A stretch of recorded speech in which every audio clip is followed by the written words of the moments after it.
Scusa, ma tu sai dirmi chi sono i Carbonari? Vieni con me che te lo racconto lungo il sentiero.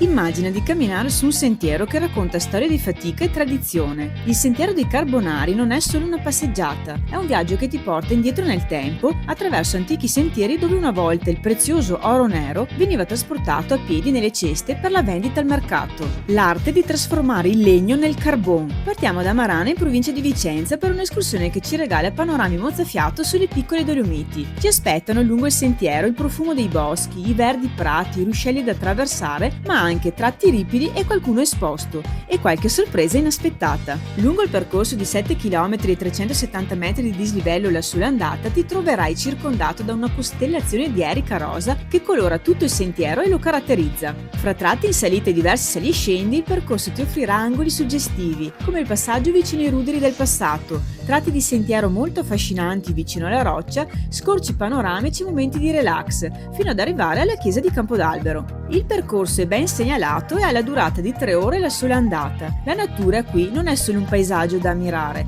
è una compagnia da vivere, un invito alla curiosità e un momento rilassante. Altre info utili le trovi in descrizione. Salva il reel e seguimi per altri itinerari. Valuta il sentiero in base alle tue capacità.